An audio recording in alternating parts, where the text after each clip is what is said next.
नमस्कार दोस्तों, आज हम बात करेंगे उस बाल योद्धा की जिसने अकेले उस युद्ध में प्रवेश किया जहां से वापसी नामुमकिन थी, जिसकी बहादुरी ने कुरुक्षेत्र की भूमि को गर्व से भर दिया और जिसकी मृत्यु पर स्वयं भगवान श्री कृष्ण की आंखों से भी आंसू बह निकले। वो था वीर अभिमन्यु, अर्जुन पुत्र, सुभद्रा और श्री कृष्ण का लाडला भांजा।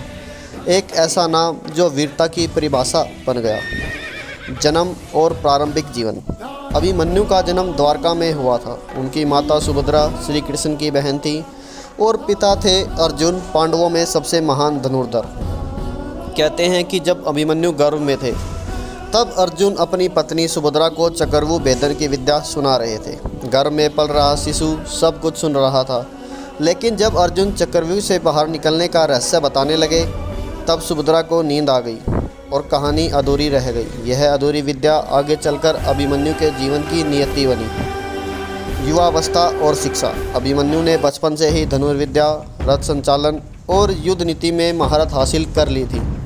उनके गुरु स्वयं श्री कृष्ण और अर्जुन थे। कृष्ण उन्हें वीर लाडले कहकर पुकारते थे। अभिमन्यु ने कम उम्र में ही ऐसा पराक्रम दिखाया कि पांडव सेना के प्रमुख योद्धा में गिने जाने लगे। वे उत्तरा नामक राजकुमारी से विवाह भी कर चुके थे, जो कि विराट नगर के राजा विराट की पुत्री थी।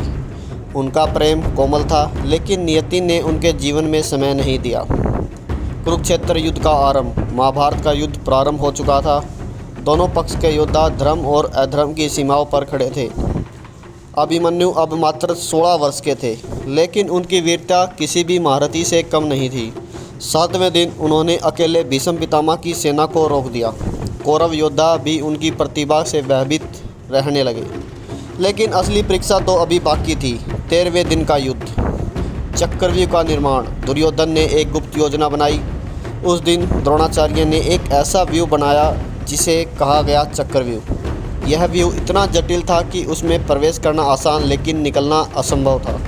अर्जुन उस दिन दूर दक्षिण में समर लड़ रहे थे और उनके पुत्र अभिमन्यु के पास ही वह अधूरी विद्या थी चक्रव्यूह में प्रवेश करने की। अभिमन्यु का निर्णय। जब पांडवों की सेना को कोई उपाय न सूझा, अभिमन्यु आगे बढ़े और बोले, मामा श्री कृष्ण, पिता अर्जुन आज यहाँ नहीं है, पर मैं उनका पुत्र हूँ। अगर मैं पीछे हट गया तो अर्जुन का नाम मुझसे पहले मिट जाएगा। मैं चक्रव्यूह में प्रवेश करूँगा। युधिष्ठिर ने उन्हें रोका। कहा, बेटा तुम बहुत युवा हो। पर अभिमन्यु मुस्कुराए और बोले, युद्ध में आयु नहीं साहस गिना जाता है। और फिर उन्होंने अपने धनुष की प्रत्यंचा खींची। कुरुक्षेत्र में सिंह गर्जना गूंज उठी। चक्रव्यूह में प्रवेश। अभिमन्यु ने अपने रथ के पहिए घुमाए और बाणों की वर्षा के बीच चक्रव्यूह का प्रथम द्वार तोड़ दिया। भीम, नकुल, सहदेव और अन्य पांडव योद्धा पीछे पीछे बढ़े, लेकिन द्रोणाचार्य और जयद्रथ ने द्वार बंद कर दिया। अभिमन्यु अब अकेले भीतर फंस चुके थे। उनके सामने थे द्रोण, कर्ण, कृपाचार्य, अश्वत्थामा, दुशासन और दुर्योधन।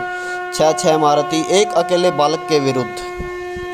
कौरव सेना ने अभिमन्यु को घेर लिया, पर वो रुके नहीं। उनके तीर बिजली की तरह गिरे। कर्ण का रथ टूट गया। दुर्योधन का पुत्र घायल हुआ। द्रोणाचार्य तक को उन्होंने पीछे हटने पर मजबूर कर दिया। हर प्रहार के साथ अभिमन्यु की गर्जना गूंजती थी। धर्म के लिए लड़ा गया युद्ध कभी हारता नहीं। लेकिन अतः जब उनका रथ, अश्व और धनुष नष्ट कर दिए गए, तब वो रथ चक्र को हथियार बनाकर युद्ध करते रहे। उन्होंने अकेले 100 से अधिक योद्धाओं को परास्त किया, पर जब कोई उन्हें हरा नहीं सका तब कौरवों ने अधर्म का सहारा लिया। सभी ने मिलकर एक साथ हमला किया। 6 महारथियों ने एक बालक पर। दुर्योधन का पुत्र लक्षण ने पीछे से प्रहार किया। कर्ण ने धनुष तोड़ा। द्रोण ने रथ के पहिए काटे और अतः में दुशासन के पुत्र ने अभिमन्यु के सिर पर गदा मारी। महावीर अभिमन्यु भूमि पर गिर पड़े। उनकी आंखें अब खुली थी, मानो वह कह रही थी, मैं हारा नहीं हूँ, मैं तो धर्म निभाकर जा रहा हूँ।